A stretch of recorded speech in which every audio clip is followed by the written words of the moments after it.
Watch me. And we will make America great again. I promise you, our best days are yet to come. The Road to the White House. 808. Brian Wilson. Presented by Smith Gun Co. in Lawrenceburg. I sit here all during these commercial breaks, and no offense to anyone, but they're really long, and I just get so excited to speak to my buddy Brian Wilson. Hello, Brian. Good morning to you, Dan. Good morning, gang. Always good to be on the morning drive again. Yes. Brother Brian. I don't think Brian actually means that. I think he'd rather be sitting somewhere else drinking coffee out there. No. I mean, I'm up and ready. I mean, this is going to be a full day. There's a lot of stuff. But before we go one step further, Dan, I'm going to insist that you allow me to break some news on your show. Do you mind? No, please, go ahead. All right. This just in. Former First Lady Michelle Obama's office has addressed rumors that she plans to run for president Tuesday morning.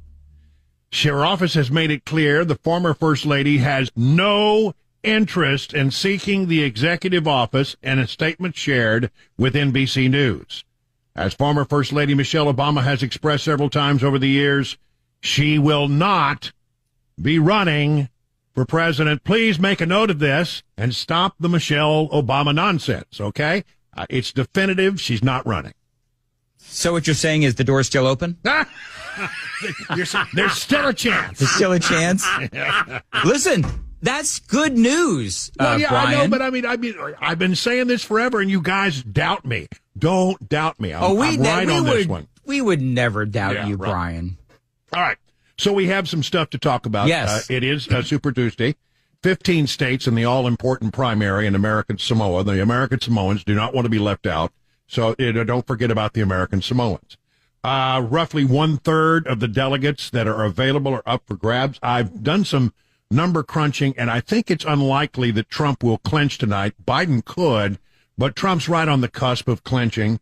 And this is the make or break moment for Nikki Haley. I mean, she's not expected to win any of the 15 states after winning the all-important D.C. primary. And some people have noted that she doesn't have any television or radio ads purchased beyond today. And although there's some digital ads still running, she's pushing back on the idea that she's done, or at least her campaign is, saying that, well, you know what, they've actually been doing a little planning for Louisiana, which is a few days away. So, everybody's wondering, well, what will she do? What will she do? But I mean, the big news is Donald Trump is going to come really, really close to being the presumptive nominee tonight when all the numbers are in. And as you know, yesterday we were watching the Supreme Court to see what was going to happen there. Supreme Court did come out, big victory for Trump, saying that, this whole 14th Amendment, Section 3 of the 14th Amendment, the insurrection clause, cannot be adjudicated by the states. That is a federal matter, and only Congress can take care of that, and Congress didn't. Right. So there we have, that's all done. Well, you know that Jamie Raskin, I'm sure you've seen this, but Jamie Raskin is out there now, and he's getting together with some other folks, and they're going to reconstruct all of that, and they're going to try to bring it to the House floor. I don't know if you heard this or not. The Supreme Court punted and said it's up to Congress to act, and so I am working with a number of my colleagues, including Debbie Wasserman Schultz and Eric Swalwell, to revive legislation that we had to set up a process by which we could determine that someone who committed insurrection is disqualified by Section 3 of the 14th Amendment. And the House of Representatives already impeached Donald Trump for participating in insurrection by inciting it. So the House has already pronounced upon that, and there was also a 57-43 vote in the Senate. The question is whether Speaker Mike Johnson would allow us to bring this to the floor of the House. I don't know if Swalwell I think we all know the answer to that. Right, and the answer is no. And, look, that's murderer's row there. What is it? Raskin, Schiff, and AOC, or who listen, there, or Debbie Wasserman Schultz. Swalwell taking time away from his Chinese spies, of course. That's right. Not too worried about that. Raskin's a bunch of he's all hat and no cattle. He talks a good game, but he never ever is able to go forward. And I quite frankly, with Raskin, don't understand why anybody listens to him anymore, because he lied to the reporters time and time again when the Democrats were in control of that body. And they keep coming back to him and believing the things that he says. I don't understand it. Adam Schiff as well. Yeah, another perfect example.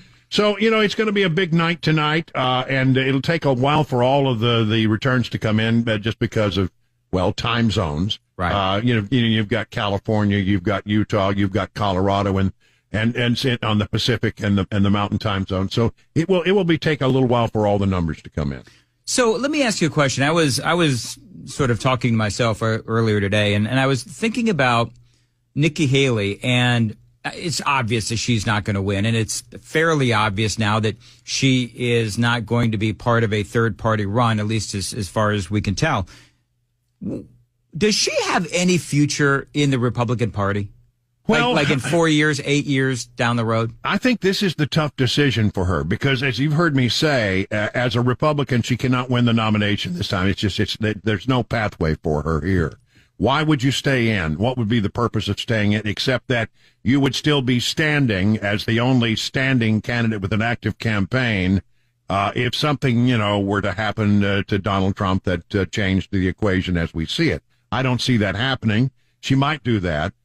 She could also, she said she's not interested in the no labels thing because she doesn't want to have a Democrat running mate. But when she said the other day that she wasn't going to stick with that pledge perhaps, or sort of waffled on it. Yeah, it made me wonder. Is she preserving her options for another kind of run? Maybe an independent run, but not with the no labels party. I don't know. I mean, I don't think. I don't know. I think she's going to have a real hard moment there after Super Tuesday to decide what is best. Now, she says, I haven't even thought about it. I'm not even focused on that. I'm just thinking about Super Tuesday and all these people. And, I find that to be disingenuous. I think she, of course, is thinking about it. And she's keeping her powder dry for options beyond Super Tuesday. Some of them might include not running as a Republican. So we'll see what happens there. Does she have a future? Well, if she chooses to go the independent route, no, not in Republican Party politics, not at all. And if she, and I think she's left a bad taste in everybody's mouth by hanging on this long, then I'm not sure she could ever recover that if she were to run again, let's say in 4 or 8 years. Brian, have you been paying attention to what's going on in California with Adam Schiff's race? Only that he seems to be doing okay, but Steve Garvey, yes, the Republican former baseball player, Steve Garvey, doing very well in the polls and matching him, and so that's going to be interesting to watch. People are shocked, and one of the things, but Garvey is out there saying that people are mad at Democrats, and as a guy who is from California and have seen the demise of the once great, Golden State. I get what they're talking about because Steve Garvey sort of epitomizes California back in the golden days of the 70s and 80s when it really was a great place to live. That's when he was a player for the Dodgers and the San Diego Padres, the 80s and 90s, whenever it was. But, I mean, those were back in the good old days of California. And so you look at Garvey, and when he was with the Dodgers, now you look at Los Angeles and California, generally speaking, and it's an absolute pit. Brian Wilson from The Drive is joining us, part of our Super Tuesday coverage. Brian, let me ask you this real quick, because I think we finished the conversation on Steve Garvey. But just one thought on that. If he wins, that would be a remarkable sign for the future. I think it's a bellwether race to watch and something that could really show just how dissatisfied Democrats are with Democrat rule in that state. And I think it bodes well for Trump if Garvey wins. Let me ask you a question real quick. Is there anything that we're going to see tonight that would be an indicator of Trump versus Biden on November 5th? I mean, we've seen all the polling. All of us talk about all the polling. Is there anything tonight that, as the numbers come out, that we'll see an indicator that Trump would beat Biden in November? I don't. Nothing leaps to mind. I mean, this is really about the Democrats racking up their delegates and Republicans racking up their delegates, and just trying to get to the presumptive nominee stage so that they can move forward. Once you become the presumptive nominee, when you have enough delegates, and again, Trump, it's probably going to come real close tonight, but might not make it. Yeah. Biden probably will. Then, really it's all a focus about going for it. You can just ignore everything else. And what Nikki Haley does is unimportant unless she decides to run as a third-party candidate. So, Yeah. he can focus on the future. And I think that's really where we are right now, very close to that state where both we have presumptive nominees. And again, then I wonder, the big question in my mind is what Democrats are going to do, because I got general election polls that came out yesterday. Yep. Fox has him up by 3, Trump. Wall Street Journal has him up by 5. CBS and the New York Times, even their, with their liberal slant, they have Trump up by 4. So, the Democrats are going to have a meeting and decide, are we going to stick with him all the way? Because he may lose this thing the way it's looking right now. Yeah, and it could be Michelle Obama. No, it's not going to be Michelle Obama. I'm kidding. You know it. I'm kidding. All right. And finally, before I go, Yes. my favorite Sesame Street character is Elmo. Elmo. Man, I didn't see that one coming. Well, I have interviewed Elmo and Cookie Monster. It was one of the great moments of my career when I was at Fox News. What exactly does one ask Elmo? I don't remember. I wish I still had the tape, but I do have a picture from that, and it was quite an experience. It was done on the Capitol lawn as they were preparing for the I think it was the 4th of July concert that they do there. Yeah. And different performers come and perform, and the performer that came that I wanted to interview was Elmo, mainly because my daughter really loved Elmo and in the day, and so I thought it'd be very cool to have an interview with Elmo so I could show my daughter. 9-foot Brian Wilson and 2-foot Elmo. Yeah, that must have been a heck of a photo. Do you know that Cookie Monster is actually, this was the most interesting thing. Cookie Monster is actually 2 people. So you got one, think about the puppeteering of it all. He's got 2 hands, right? Yep. Yeah. But that there has to be a hand up there making the mouth work, right? So one puppeteer does the mouth and one arm, and another puppeteer does the other arm. Takes 2 puppeteers to do Cookie Monster. How many puppeteers do you think it takes for Biden?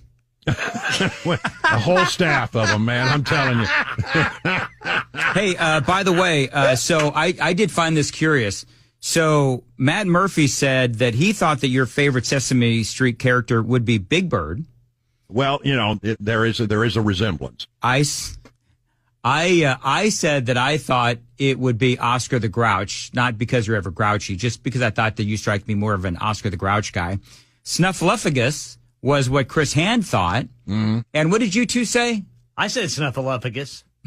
And what did you say, Johnny? I thought he wouldn't like Sesame Street at all. I couldn't picture Brian watching Sesame Street. Well, listen, when you have a little girl who you end up watching a lot of things that Elmo's World was on at that time, and so we would sit down and watch Elmo's World together. Yeah. Is it true? I've heard rumors on the internet that your favorite Teletubby was Tinky Winky. No, we did not do Barney, and we did not do Teletubby. Your man's got to put his foot down somewhere. And you're not gonna get much attention with a name like Tinky Winky. But I did meet someone who was responsible for the promotion of Barney the dinosaur, the purple dinosaur, and I had been invited back to my hometown to be a part of. They have a distinguished former Odessans thing, and I was there, and some other people were there, and she gave her speech beforehand. And she said, and one of the things that I have done is that I work to promote as a national brand Barney the dinosaur. Wow. And when I got up, I said, now we know who to blame for that whole Barney thing. That's funny. What's more annoying, Barney the dinosaur or the Wienermobile, as far as a brand? Oh, I love the Wienermobile. You love the Wienermobile? It used to come to DC every year, and I loved, and I had a friend. Believe it or not, I got stories about all this stuff. I had a friend when I was going to college to work on my master's degree. Someone in my class was a former Wienermobile ambassador, I guess you call them. Would travel around the country in the Wienermobile. And she said, "Oh, I got a lot of Wienermobile stories, but the best," she said, "but let me just say this. If the Wienermobile is rocking, don't come knocking." That's what she said. Okay. So very good. There's some hanky-panky that happens on the Wienermobile, apparently. I've been inside the Wienermobile, and that's a little hard for me to believe. It's kind of tight in there.